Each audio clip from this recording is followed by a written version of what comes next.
Assalamualaikum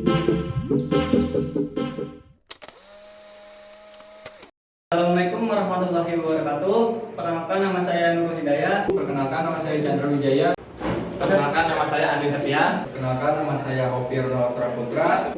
Perkenalkan nama saya Roni Jineasya. Nama saya Andre Septian. Nama saya Aris Maulana. Perkenalkan nama saya Teddy Mei Supandi. Perkenalkan nama saya Ade Irwan. Perkenalkan nama saya Ayu Lestari. Kami semua dari kelompok B3 kelas TI19B Program Studi Teknik Industri.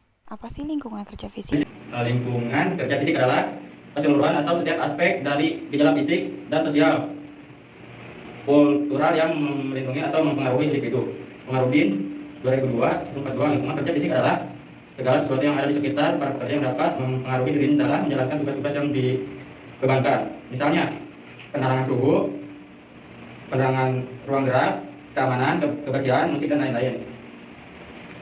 Dinyatakan lingkungan kerja fisik adalah segala sesuatu yang ada di sekitar karyawan, kerja yang mempengaruhi karyawan dalam melaksanakan beban tugasnya. Masalah lingkungan kerja dalam suatu organisasi sangatlah penting. Dalam hal ini perlu adanya pengaturan maupun penataan faktor-faktor lingkungan kerja fisik dalam penyelenggaraan aktivitas organisasi. Pada penelitian ini kami mengambil sebuah data dari hasil observasi yang kami lakukan di UKM pembuatan pupuk, yang dimana klien ini masih terdapat beberapa proses kerja yang kurang efektif terhadap kebisingan dan suhu ruangan sehga dapat mempengaruhi kerja yang tidak nyaman terhadap para pekerja. Suhu adalah Suhu atau thermal. Suhu adalah besaran yang menyatakan derajat panas dingin suatu benda, dan alat yang digunakan untuk mengukur suhu adalah termometer. Nah, ini di samping saya ada tabel kondisi panas pada temperatur. Nah, ini ada kondisi panas. Nah, dari kondisi panas ini ada 37 Celcius dengan suhu tubuh normal 36 sampai 37,5 Celcius. Nah, yang selanjutnya 38 Celcius atau dengan berkeringat dan sangat tidak nyaman, sedikit lapar. Selanjutnya 39 Celcius, berkeringat, kulit merah dan bersih, napas dan jantung berdenyut kencang, kelelahan merangsang, kambuh epilepsi. Selanjutnya 40 Celcius, pingsan, dehidrasi, lemah, sakit kepala, muntah, pening dan berkeringat. Selanjutnya 41 Celcius, keadaan gawat, pingsan, pening, bingung, sakit kepala, halusinasi, napas, sesak, mengantuk, mata kabur, jantung berdebar. Selanjutnya 42 Celcius, pucat, kulit merah dan basah, koma, mata gelap, muntah, dan gangguan berat, tekanan darah tinggi atau rendah, jantung berdenyut hebat. Selanjutnya yang terakhir adalah 44 Celcius. Hampir dipastikan meninggal, tetapi ada beberapa pasien yang mampu bertahan di atas 46 Celcius. Nah, selanjutnya ini ada di samping saya ada juga tabel kondisi dingin pada temperatur dalam kondisi panas. Yang pertama ini ada 37 Celcius, suhu tubuhnya normal, 36 sampai 37,5 Celcius, dan 36 Celcius tubuh menggigil ringan sampai sedang, dan 35 Celcius hipotermia, suhu kurang lebih 35 Celcius, menggigil kuat, kulit menjadi biru atau keabuan, jantung berdegup. Selanjutnya 34 Celcius, tubuh menggigil kuat, jadi kaku, kebiruan, dan bingung terjadi perubahan perilaku. Dan selanjutnya 33 Celcius, pikiran bingung, ngantuk, depresi, berhenti, menggigil, dan denyut jantung lemah, napas pendek, dan tidak mampu merespon rangsangan. Selanjutnya 32 Celcius, halusinasi, gangguan berat, sangat bingung, tidur yang mendalam dan menuju koma, tetap jantung rendah, tidak menggigil. Dan 31 Celcius, komatos, tidak sadar, tidak memiliki refleks, jantung sangat lemah, terjadi gangguan irama jantung serius. 28 Celcius, jantung berhenti berdetak menuju kematian. Dan 24 sampai 26 Celcius terjadi kematian, tetapi terdapat beberapa pasien yang mampu bertahan hidup di bawah 24 sampai 26 Celcius.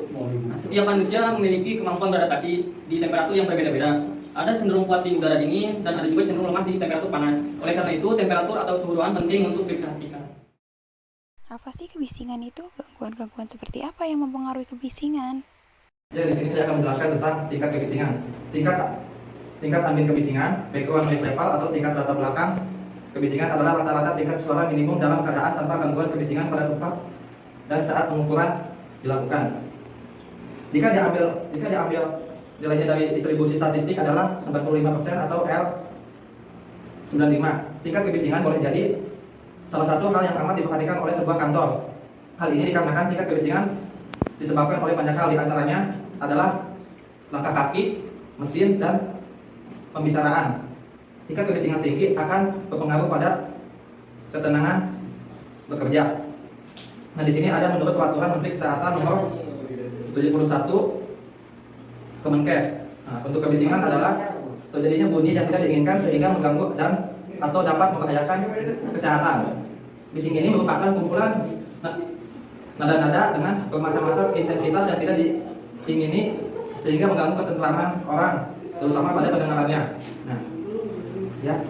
Berdasarkan frekuensi, tingkat tekanan bunyi, tingkat bunyi, dan tenaga bunyi, maka bising dibagi dalam 3 kategori. Yang pertama ada occupational noise, yang kedua ada audible noise, dan yang ketiga ada impulse noise. Nah, di samping saya ada tabel untuk penjelasan batasan waktu yang diperbolehkan untuk setiap kebisingan berdasarkan dari OSA. Untuk waktu 8 jam, tingkat kebisingan dalam desibel ada 90. Untuk 6 jam ada 92 desibel. Untuk 4 jam ada 95 desibel. Untuk 3 jam ada 97 desibel. Untuk 2 jam ada 100 desibel. Untuk 1,5 jam ada 102 desibel. Untuk 1 jam ada 105 desibel. Dan untuk 30 menit ada 110 desibel. Dan yang terakhir ada 15 menit untuk 115 desibel. Nah, jadi ION telah merekomendasikan bahwa semua eksposur pekerja kebisingan harus dikontrol di bawah tingkat yang setara dengan 85 desibel selama 8 jam untuk meminimalkan kebisingan kerja induksi gangguan pendengaran. Nah, bising merupakan suara atau bunyi yang mengganggu. Bising dapat menyebabkan berbagai gangguan seperti gangguan fisiologis, gangguan psikologis, gangguan komunikasi atau ketulian. Ada yang menggolongkan gangguannya berupa gangguan auditori, misalnya gangguan terhadap pendengaran dan gangguan non-auditori seperti gangguan komunikasi, ancaman bahaya keselamatan, menurut performa kerja, stres dan kelelahan, lebih rinci dampak kebisingan terhadap kesehatan.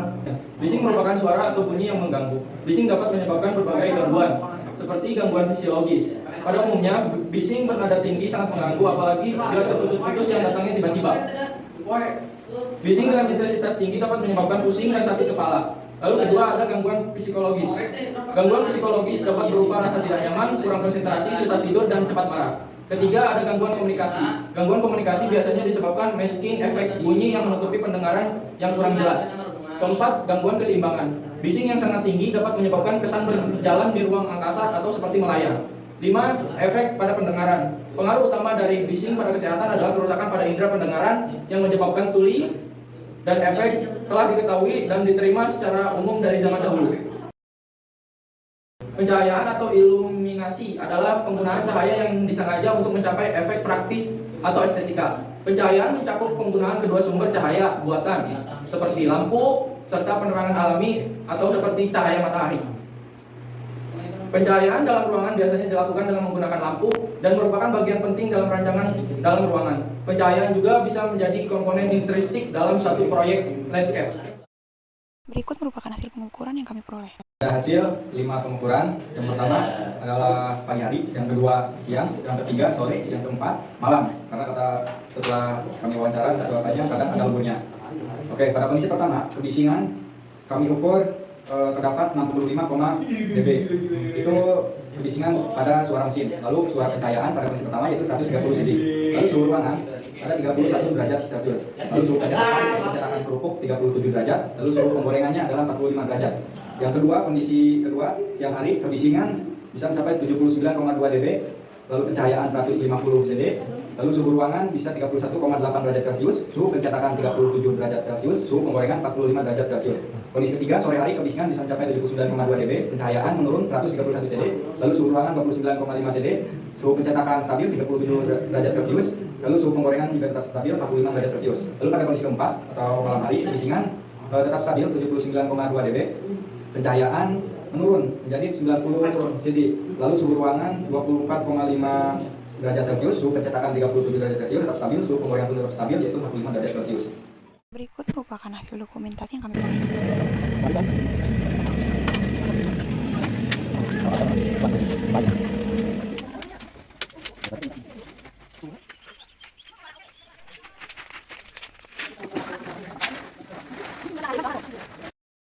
Berikut saran perbaikan yang kami usulkan.